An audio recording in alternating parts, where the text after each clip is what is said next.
तो जय शनिदेव दोस्तों एक भाई ने कमेंट किया था कि बिना ब्रह्मचर्य के क्या थर्ड आई खुलती है। और उन्होंने पूछा था कि सच सच बताना भाई कि बिना ब्रह्मचर्य का पालन किए थर्ड आई खुल सकती है। तो हाँ भाई, बिना ब्रह्मचर्य का पालन किए हुए आपकी थर्ड आई खुल सकती है। वो आपको सिर्फ और जाप करना पड़ेगा, जो कि मानसिक जाप। वो हर वीडियो में बताता हूँ और हर बार में बताता हूँ और बहुत बार में बता चुका हूँ। आप हमारी जो पुरानी वीडियो है उस पुरानी वीडियो को देखो, बहुत सारे नॉलेज दी है, बहुत सारी बातें बताई है, बहुत सारा जो अनुभव है, जो मेरा अनुभव है वो मैंने आपको बताया है। तो शायद मेरा जो अनुभव है आपको अलग लग सकता है, क्योंकि आप बहुत सारी वीडियो देखेंगे, बहुत सारे लोगों की वीडियो देखेंगे तो बहुत सारे लोग हैं जो कि सब अलग अलग तरीके से बताते हैं, क्योंकि उनको अलग प्रकार से अनुभव होता है। तो आप भी अगर मेरे साथ अगर 200-500 लोग जुड़े हुए हैं तो 200-500 में से कम 100-200 लोगों की दृष्टि खुलेगी, बाकी 100 लोगों की नहीं खुलेगी। जिनकी नहीं खुलेगी इसका ये मतलब नहीं है कि उनको कुछ भी लाभ नहीं होने वाला, कुछ भी नहीं हुआ है। तो उनके घर में प्रॉब्लम की वजह से उनकी दृष्टि नहीं खुलती, और ज़रूरी नहीं कि आपकी भी दृष्टि खुले, क्योंकि बहुत बार क्या होता है कि आपकी दृष्टि नहीं खुलती है फिर भी बहुत सारी सिद्धियां आपके पास आके खड़ी हो जाती है, जिसे आप देख नहीं पाते, लेकिन जो भी है आप महसूस कर सकते हैं। सामने वाले की जो भी बातें हैं आप सुन सकते हैं, समझ सकते हैं, उसके अंदर क्या चल रहा है, वो क्या सोचता है, क्या अपने बारे में सोचता है, वो सारी चीज़ों को आप समझ सकते हैं। तो ब्रह्मचर्य क्या है मैं आपको बताता हूँ। ब्रह्मचर्य का मतलब ये होता है कि जब आप किसी भी प्रकार की कोई भी साधना करते हैं तब ब्रह्मचर्य का पालन किया जाता है। क्योंकि साधना में क्या होता है कि आप 11 दिन का संकल्प लेते हैं, 21 दिन का लेते हैं, 41 दिन का लेते हैं। ज़्यादा करके जो साधना होती है वो 41 दिन की होती है, 11 दिन 21 दिन की साधनाएं बहुत कम होती है, लेकिन ज़्यादा करके जितनी भी साधना की जाती है वो 41 दिन की ही रहती हैं। तब उसमें करना क्या होता है, ब्रह्मचर्य का पालन करना, यानी कि अगर आप परिवार के साथ रहते हैं तो आपको 41 दिन तक अपने परिवार को छोड़ना पड़ता है, यानी कि उनसे दूर रहना पड़ता है। पहला तो ये हो गया। दूसरा, आपको मटन, मांस, मच्छी वगैरह ये सारी चीज़ों का सेवन नहीं करना, यानी कि नॉनवेज, यानी कि सिर्फ और सिर्फ आपको वेज ही खाना है, नॉनवेज चीज़ों का सेवन नहीं करना है। तीसरी बात, जो वेज खाते हैं उसमें कांदा, लहसुन, अदरक और जो भी ज़मीन के अंदर की जितनी भी चीज़ें रहती है, जो ज़मीन के अंदर पैदा होती है, उन सारी चीज़ों का सेवन नहीं करना है। तो ये हो गया तीसरा। दूसरा, सात्विक भोजन करना है। जैसे कि आप अगर 41 दिन की साधना कर रहे हैं तो सिर्फ और सिर्फ आप थोड़ी सी खिचड़ी बना सकते हैं, मूंग की और चावल की जो खिचड़ी बनाते हैं उसे खा सकते हैं। तो उससे क्या बेनिफिट में होता है मैं आपको बताता हूँ।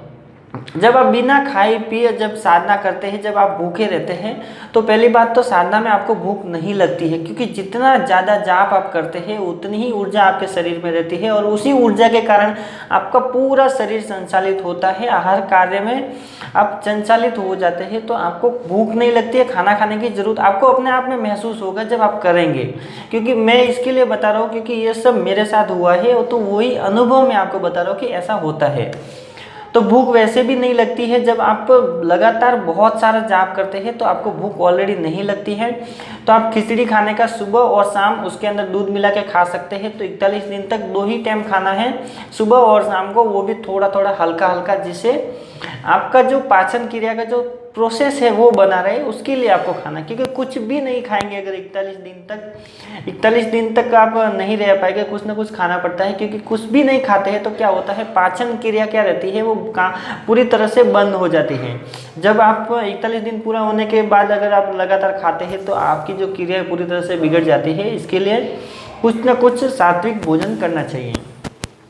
तो यही कुछ बातें हैं जो आपको ब्रह्मचर्य में पालन करनी चाहिए।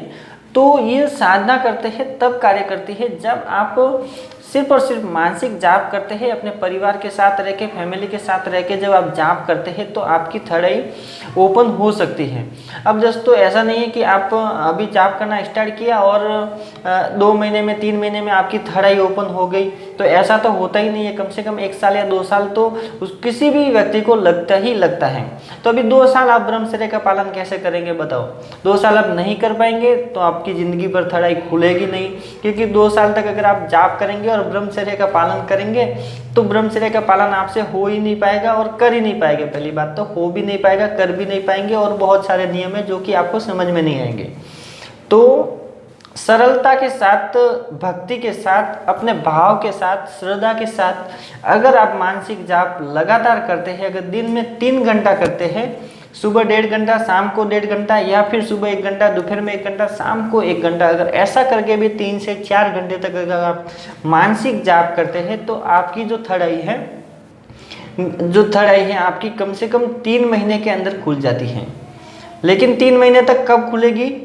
आपको मानसिक जाप रेगुलर समय पे, टाइम पे करना है। जो टाइम पे आप रोज करते हैं उसी टाइम पे करना है, उसी समय पे करना है। ऐसा नहीं कि आपने आज 8 बजे किया, फिर किसी काम की वजह से आप बाहर चले गए तो दूसरे दिन हो नहीं पाया, फिर आप सोचते हैं कि अगले दिन कर देंगे, कल का, परसों का, 2 दिन का साथ में कर लेंगे, तो ऐसा नहीं होता है।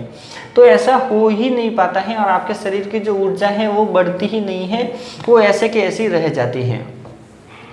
तो थर्ड आई नहीं खुलने के बहुत सारे कारण हैं। ब्रह्मचर्य का पालन नहीं करेंगे तो भी आपकी थर्ड आई खुल सकती है, ये मैं आपको गारंटी के साथ कहता हूँ, क्योंकि मैं एक फैमिली में रहता हूँ, मैं भी शादीशुदा हूँ, तो मैं पूरे परिवार के साथ रहता हूँ। परिवार के साथ रह के ही मैं मानसिक जाप करता हूँ। ज़्यादा देखो, जय शनिदेव मैं इसके लिए बोलता हूँ कि बहुत सारे शनिदेव महाराज के भक्त हैं। शनिदेव महाराज के वैसे जो मेरे से जुड़े हुए हैं बहुत कम है। सबसे ज़्यादा जो भक्त है वो माता जी के हैं, फिर बजरंगबली के हैं, फिर शिव जी के हैं, फिर शनि महाराज के हैं। तो इस तरह से ग्राफ है मेरे पास जो भक्त लोग जुड़े हुए हैं। तो मेरी जो कुल देवी है वो माता जी है, माता दुर्गा बोल सकते हैं, और भैरव जी बोल सकते हैं, कुल देवता है हमारे घर के। तो मैं इनको मानता हूँ, और साथ में शनिदेव महाराज, बजरंगबली महाराज और शिव जी, इन सभी की मैं जो, जैसे कि हनुमान चालीसा का पाठ करता हूँ, शिव पुराण कभी कभी पढ़ लेता हूँ, शनिदेव महाराज की जो स्तुतियाँ है और शनिदेव महाराज को याद कर लेता हूँ, उनके नाम का दीपक लगाता हूँ। तो ये सारी क्रिया करता हूँ। तो इन सभी देवताओं को मैं एक समान मानता हूँ, सभी को एक जैसा मानता हूँ। तो जो आपका सवाल था, जो ब्रह्मचर्य का जो पालन करना है, तो मैं आपको बताता हूँ कि जब आप मानसिक जाप करना स्टार्ट करते हैं तो मानसिक जाप करने से आपके अंदर की पहले बुराइयाँ खत्म होती हैं, आपको साफ किया जाता है, आपको शुद्ध किया जाता है, एक प्रकार से आपको नहलाया जाता है।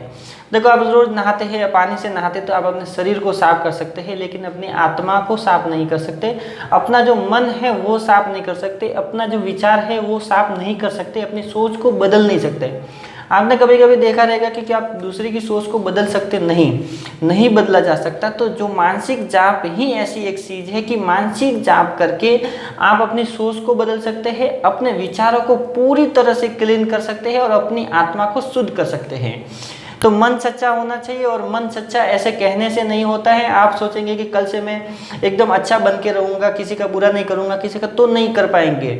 लेकिन आप लगातार 3 महीने तक या 2 महीने तक मानसिक जाप करते हैं, अगर 1-1 घंटा भी कर लिया ना, तो आपका मन साफ हो जाएगा, ऑटोमेटिकली आप शुद्ध होने लगेंगे, ऑटोमेटिकली आपके विचार शुद्ध होने लगेंगे। तो यही सारी प्रक्रिया रहती है, यही सारा नियम रहता है। तो आप बिना ब्रह्मचर्य के पालन करके भी आप मानसिक जाप कर सकते हैं। कांदा और लहसुन जैसे बटाटा, ये सारी चीज़ें अगर नहीं खाएंगे तो भी कोई प्रॉब्लम नहीं है, और खाएंगे तो भी कोई प्रॉब्लम नहीं है। देखो, ये सारी चीज़ें नहीं खाएंगे तो आपकी ऊर्जा ज़्यादा बढ़ेगी, आपको ज़्यादा ऊर्जा शरीर में आएगी, उससे भी लाभ ही है। लेकिन धीरे धीरे आपकी जो चीज़ें हैं वो कम करेंगे तो भी अच्छा है, नहीं करेंगे तो भी अच्छा है। तो जाप करने के लिए कोई प्रॉब्लम नहीं है, सिर्फ और सिर्फ अगर साधना करते हैं तो आपको ब्रह्मचर्य का पालन करना चाहिए। तो बस दोस्तों, आज के लिए इतना ही। वीडियो अच्छी लगी तो लाइक कीजिएगा, शेयर कीजिएगा अपने दोस्तों के साथ। अगर आप मेरे चैनल पे नए तो चैनल को सब्सक्राइब जरूर कीजिएगा। अगर आपके मन में किसी भी प्रकार का कोई भी सवाल है तो वीडियो के नीचे कमेंट करें, मैं उसके ऊपर वीडियो बनाऊं और बनाने की कोशिश जरूर करूंगा। तो जय शनिदेव दोस्तों।